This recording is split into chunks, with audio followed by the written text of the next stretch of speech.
Chapter 1. The Way Things Unravel. They say most breakups don't happen all at once. It's more like a thread, pulled quietly again and again, until the whole thing unravels and you're left holding what you thought was love, now in pieces too small to name. That's how it started with Daniel. Not with a fight, not with someone slamming a door or screaming, just with silence, little shifts, missed glances, longer nights at the bar he managed, fewer texts, fewer touches, and too many nights where I stared at the ceiling wondering if I was crazy or just being slowly erased. He came home late again. 2:14 a.m. smelled like bourbon, stale smoke, and cheap perfume. I asked him how his night was.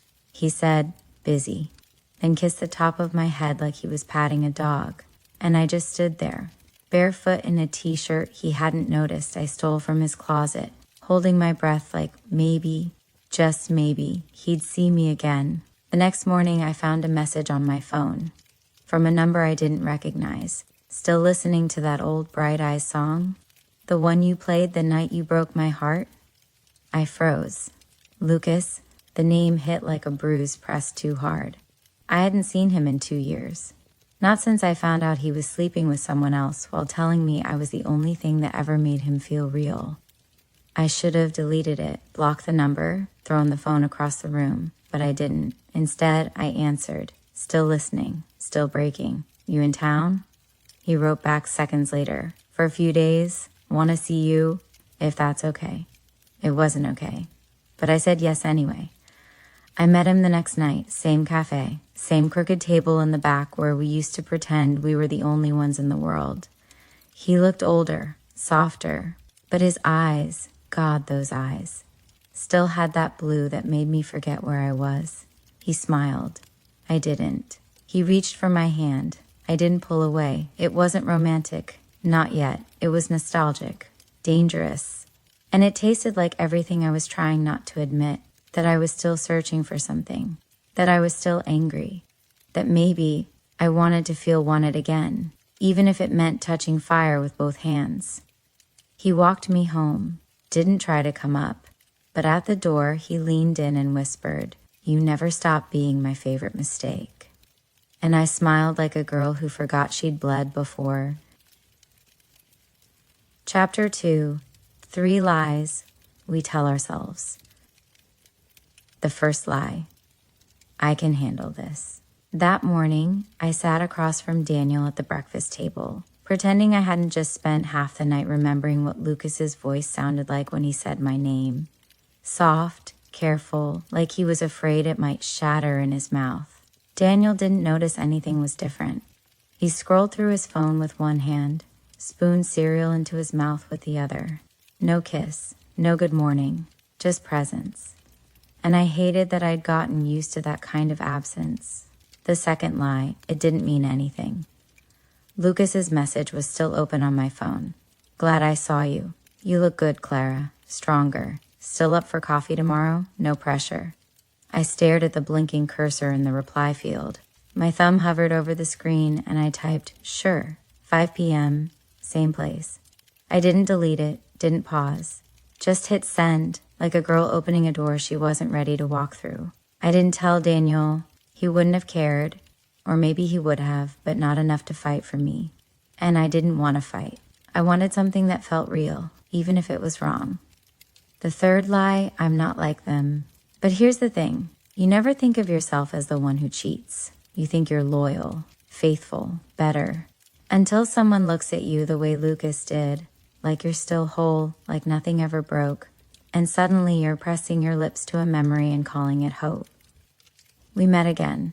Same cafe, different table this time, a booth near the window. He wore the same leather jacket he always had, the one I used to steal when I was cold. He noticed me before I saw him, stood up, smiled, and I swear, for a second, I felt 19 again, reckless, brave, stupid.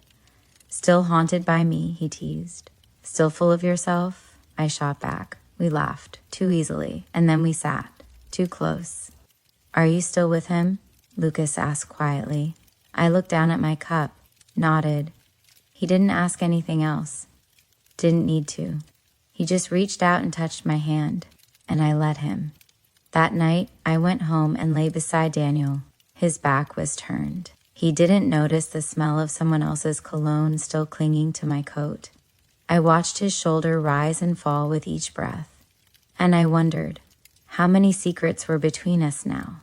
10, 20, or maybe just one, the one we were both pretending not to see. I turned over, closed my eyes, and whispered, "This is still fixable." But even I didn't believe me. Chapter 3. The space between skin and guilt. I didn't mean to kiss him. Not really. Not like that.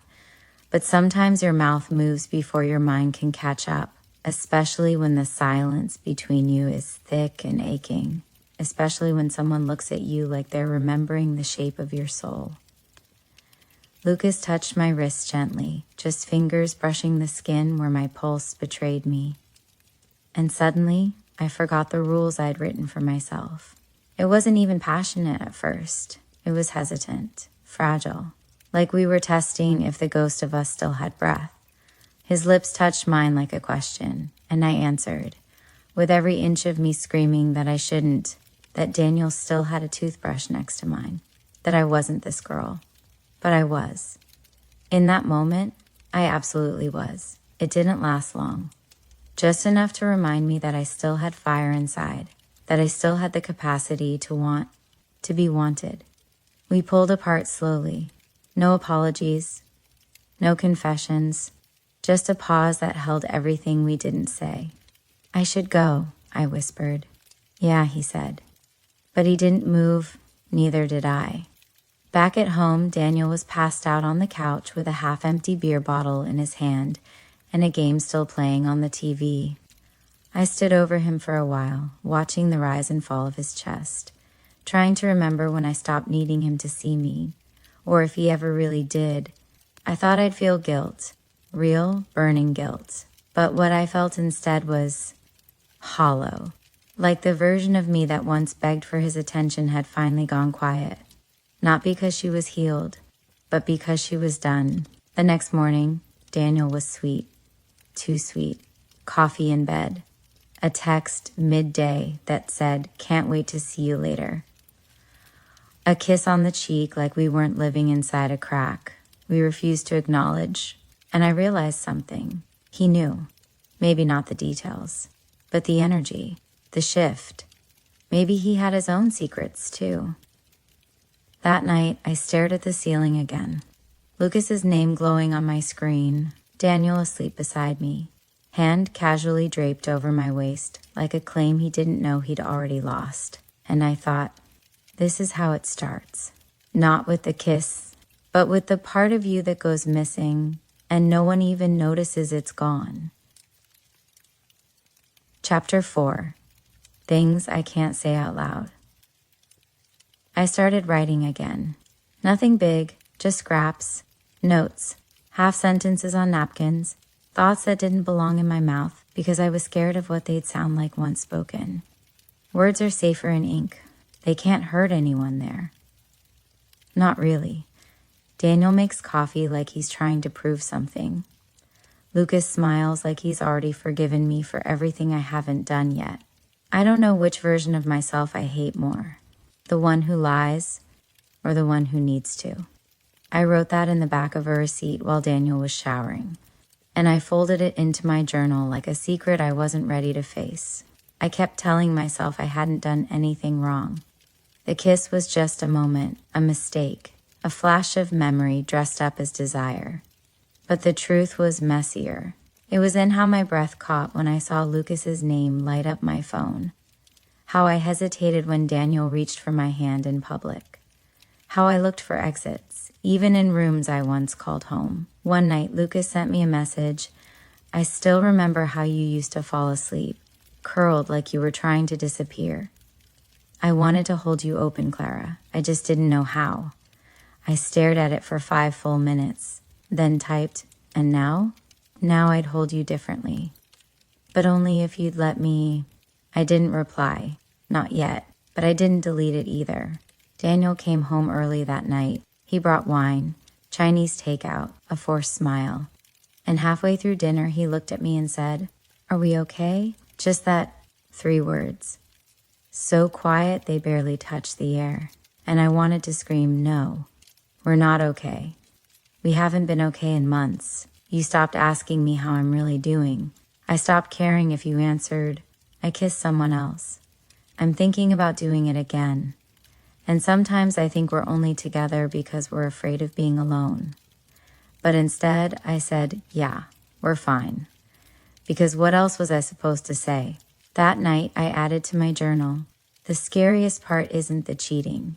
It's how easy it is to lie, how silence becomes a habit, how love becomes a mask you wear, until it starts to suffocate you." Chapter 5, Where We Go When We Can't Go Home. It started with a message that wasn't even flirtatious. "Can I see you?" No pressure, just, "I miss talking." And maybe that's how it always starts, not with heat, but with hunger, for being seen, heard, understood, for something that feels like home when the place you sleep every night doesn't. We met at a park across the river, the one where no one knew us, where our history didn't weigh down the air. Lucas brought 2 coffees and an apology in his eyes. I wore guilt like perfume, invisible but clinging to everything I did. We didn't touch, not right away. We just walked, talked about stupid things, music, work, the things we missed when we were pretending not to care. But there was something electric under the surface. A tension, not dangerous yet, but sharp enough to notice. "I keep thinking," Lucas said, "about the version of us that might have made it." I stopped walking. So did he. "And what does that version look like?" I asked. He shrugged, less scared, less selfish, maybe a little older, wiser. He smiled sadly. More honest. I didn't have anything to say to that, because I was still lying. To Daniel, to Lucas, and worst of all, to myself. So I changed the subject. I always do that when the truth gets too close to my mouth. But when he hugged me goodbye, I let it last too long. And when he kissed the side of my neck, soft, warm, not quite innocent, I didn't pull away. I went home feeling 2 things at once, like I'd finally breathed for the first time in months, like I was betraying something that had already been broken long before I touched it. Daniel wasn't home yet, so I showered, scrubbed, washed off the scent of someone else. But in the mirror, I still looked like someone I didn't recognize, someone I was becoming, someone who didn't know what the word love meant anymore. That night, I dreamed I was standing between 2 doors, one labeled lie, the other labeled leave, and I woke up before I could choose. Chapter 6, The Comfort of Secrets. There's a certain warmth in secrecy, like sitting under a blanket of lies, uncomfortable but safe in its own twisted way. No one can judge what they don't see. No one can ruin what you don't name. That's what I kept telling myself. Daniel came home earlier than usual, with flowers, my favorite kind, the ones he hadn't bought in almost a year. I froze when I saw them, not because I was touched, but because it was too much, too sudden, like he was trying to cover something up with color and smell and charm. "What's the occasion?" I asked. He smiled, easy, warm, no occasion, just thought of you today. And in that moment, I didn't see the boy I used to love. I saw a man who might be hiding something. And suddenly, a new kind of suspicion bloomed in my chest, a bitter, ugly bloom. That night, while he slept, I checked his phone. I hate that I did it, but I did. There was nothing obvious. No naked pictures or flirty messages. But there was a name I didn't recognize in his call history, a woman named Avery, a lot of calls. Late ones. I didn't sleep, not because I had proof, but because I didn't need it anymore. Sometimes your gut is louder than any voicemail. In the morning, I asked casually, "Who's Avery?" Daniel blinked, too slowly, then said, "Work friend, from the bar." "Why?" I shrugged, no reason. He looked relieved, and that, more than anything, told me everything I needed to know. Lucas texted me that afternoon. "I can't stop thinking about you. You don't have to answer, just had to say it."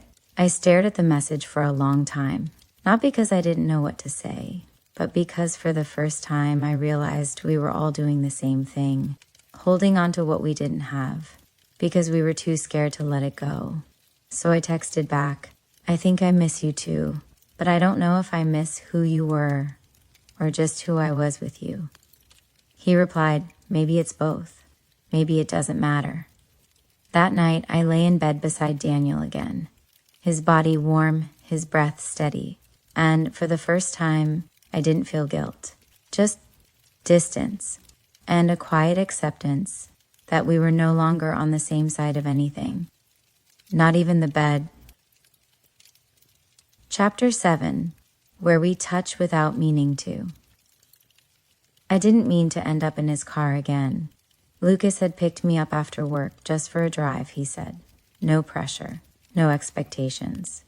The night was quiet, the kind that wraps around you like a dare. The streets blurred past the windows, lights dragging like ghosts across glass. He turned the music low. I didn't ask where we were going, because it wasn't really about the destination. It never is. We pulled over near an overlook, a place we used to go when we wanted to feel above the noise. I stepped out, the air was cool. The city glittered below, small and distant. Lucas stood beside me but didn't speak. His hand brushed mine, once, twice. The third time, I didn't move away. And that's the thing about touch. It doesn't have to be intentional to change you. Does he still make you laugh? Lucas asked suddenly. I didn't answer. He turned to me, eyes tired but warm. You used to laugh all the time. I used to be someone else, I said, and I didn't mean for my voice to crack, but it did.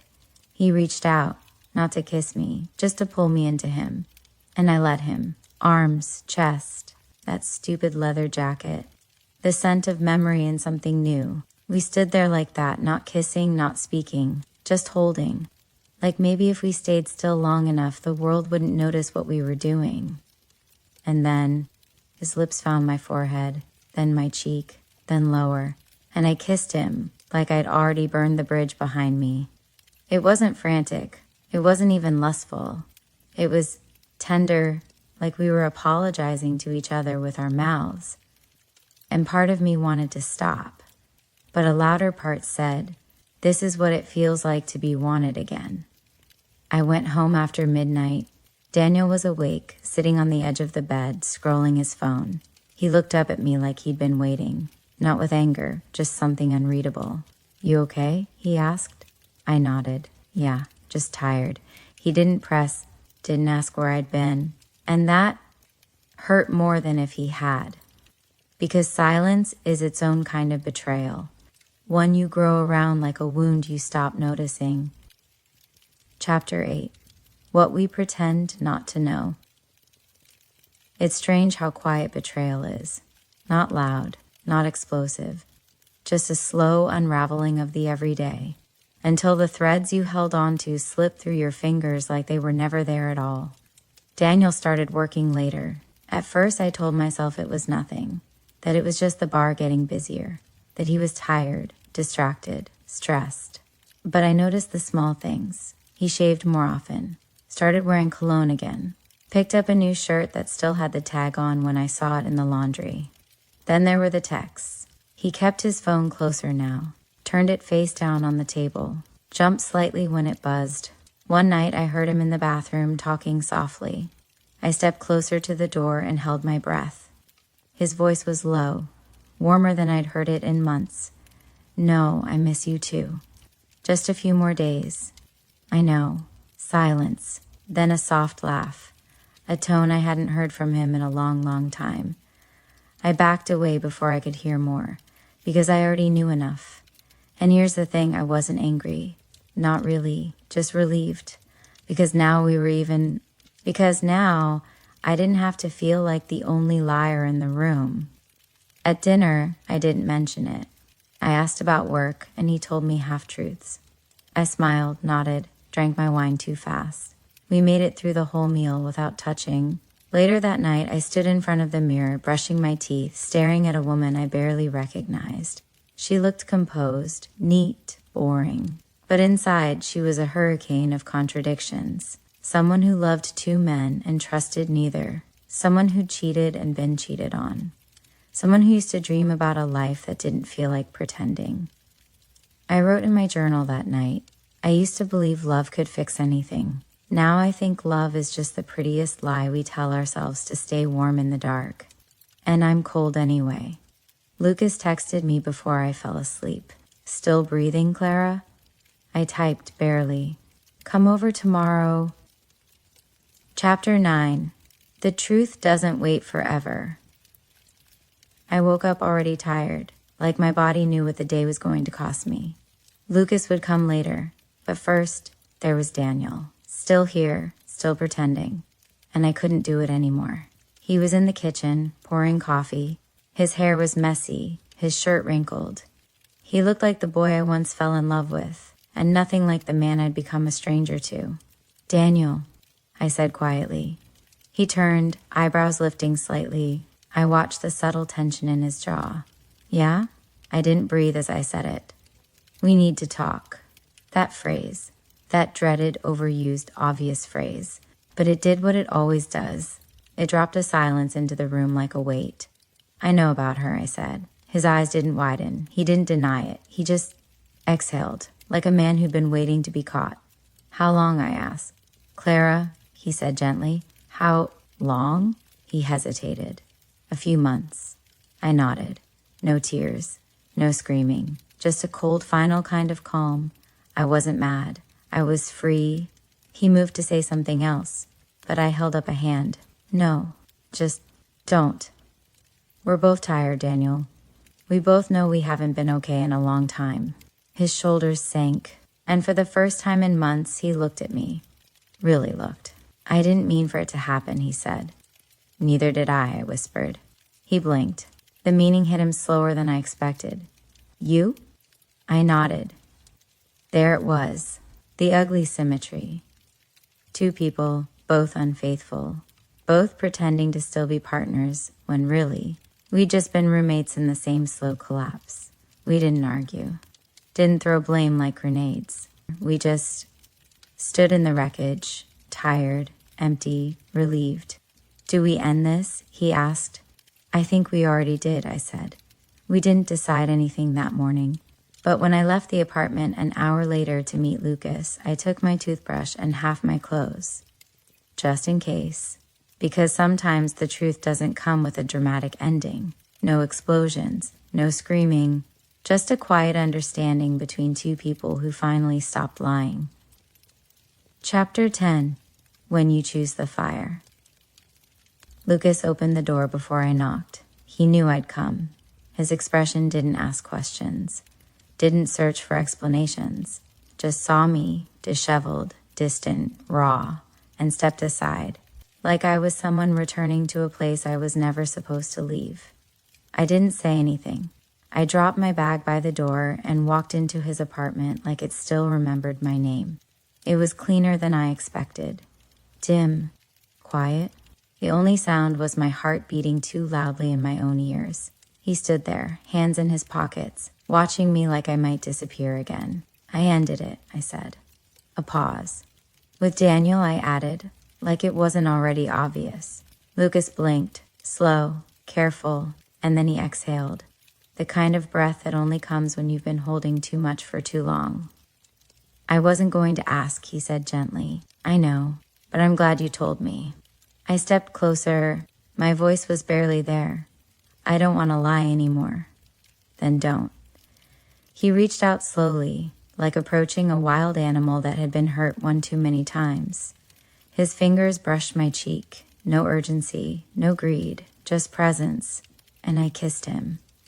Not to forget, not to hurt Daniel, not even to fix something broken in me, but because in that moment, he felt like the only real thing in a world that had gone silent. We didn't rush.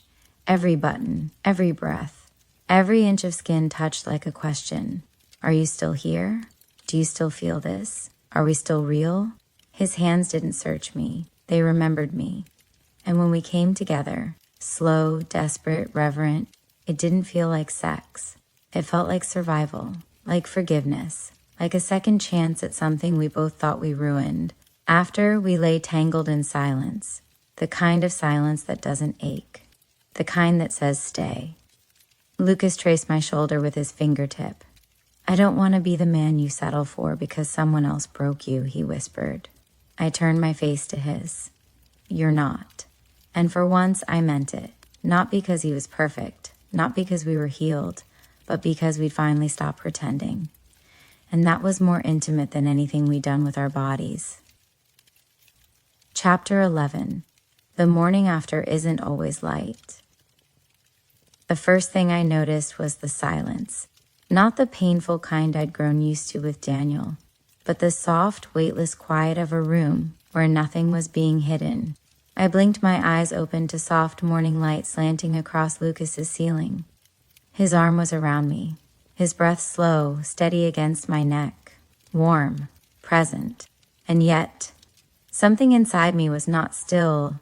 We always think the morning after will bring clarity, that it'll feel like a clean start, like maybe we'll wake up with answers folded into the sheets beside us. But that's not how it goes, because your heart doesn't reset overnight. Lucas stirred, lips grazing my shoulder. Still here. I smiled faintly. Yeah, still here. But my voice cracked slightly, and he noticed. Regret? He asked softly, brushing a piece of hair from my face. No, I said truthfully. Not regret, just debris. He nodded, like he knew exactly what I meant. I sat up, wrapping the sheet around me. The morning was too honest. My skin felt too exposed, my mind too loud. I don't know who I am outside of all this, I whispered. He stayed quiet for a moment, then said, You're someone who survived, someone who's still choosing. I looked at him, this man who'd once broken me, and now somehow felt like the safest place I'd ever known. It terrified me. Because if I let myself believe in this again, really believe, then the next time it shattered, it might take all of me. I dressed in silence, not out of shame, but caution. He walked me to the door, his hand grazing my lower back like he didn't want to let go too fast. Come back later? He asked. Yeah, I said. I think I will, but I didn't promise. On the street, the wind was colder than I expected, and everything looked too sharp, too real. I checked my phone, 3 messages from Daniel. Nothing dramatic, just logistics, finality. Can you come get the rest of your things this weekend? I'll be out, don't worry. Hope you're okay. And I wasn't sure what stung more, the politeness or the absence of anger. Maybe it was better this way, maybe it wasn't. But the thing about endings, they don't come with closure, they come with choices. Chapter 12. Where love doesn't feel like war. I didn't go back to Lucas that night, not because I didn't want to, but because I needed to know the difference between running to someone and running from everything else. I spent the evening alone in a rented apartment that didn't feel like home yet. Cardboard boxes, bare walls, half of my life packed, half still waiting to be unpacked. It felt like limbo. And maybe that's what healing looks like at first. Not comfort, not clarity, but waiting. I made tea, sat on the floor, wrote in my journal until my wrist ached. I think I spent most of my relationship with Daniel trying to make silence feel like love. And most of my time with Lucas pretending love didn't scare me. Lucas didn't text that night, and I didn't either. We both knew this wasn't the beginning of a chase. It was the beginning of something quieter. Something that didn't need to be rushed. The next day, I showed up at his apartment without warning. He opened the door in a t-shirt and bare feet, blinking sleep from his eyes. And when he saw me, he smiled, not with surprise, but with something softer, like recognition. Hi, I said. Hey, he replied, stepping aside to let me in. We didn't talk much at first. He made coffee. I sat on the couch, legs tucked under me like I used to years ago, when his apartment was mine too. It was strange how easy it felt, and also terrifying, because peace was unfamiliar. I'd spent so long mistaking chaos for passion. When he sat beside me, I turned to him and asked, Can we do this slowly? Lucas looked at me, really looked, then nodded. God, yes, please. And maybe that was the beginning. Not the kiss, not the sex, not the shared memories or aching confessions, but that moment when two people agreed that love didn't have to feel like war, that it could be gentle, messy, honest. We spent the rest of the morning like that. No labels, no plans, just legs tangled under a blanket, fingers brushing like secrets too scared to speak. I didn't know where it would lead, but for the first time in a long time, I wasn't afraid of the answer. Chapter 13, the version of me I left behind. There's a moment after the wreckage, after the heartbreak, after all the noise, where the silence doesn't feel like punishment anymore. It feels like possibility. And that's where I found myself. The apartment was still mostly empty, boxes like question marks, echoes in every room. But when I looked around, I didn't see what was missing. I saw space, room for books, plants, music, room for breath, room for me. I found an old notebook tucked between sweaters I hadn't worn in over a year. It was filled with scraps, poems, half-thoughts, pieces of a woman I used to be before Daniel, before Lucas, before I stopped choosing myself. I used to love quietly. Then I loved loudly. Then I stopped loving at all. Now I think I'm learning how to love without disappearing. I sat cross-legged on the floor and let the tears come. Not the shattered kind, not grief, not guilt, but the kind that clears something out of you, like rain after too long pretending the sky was fine. Lucas texted that afternoon thinking about you. Hope the world's being gentle today. And I smiled because he wasn't asking for anything, just witnessing me. Daniel's name came up too. He sent a short final message. I'm glad you're doing okay. No hard feelings. And maybe that was the best closure we'd ever get. Two people who didn't destroy each other, but quietly chose not to stay. Later, I went to the ocean, just stood there, salt on my skin, hair in my mouth, toes curling into cold sand, breathing like I remembered how, and in that moment, I didn't feel broken, or lost, or hollow. I felt whole, not because of anyone else, not because of Lucas or Daniel, or a fresh apartment with clean walls, but because I finally realized I hadn't lost myself. I'd just left her behind, and now I was coming back. Chapter 14, Some Kind of Light. I didn't rush back to Lucas.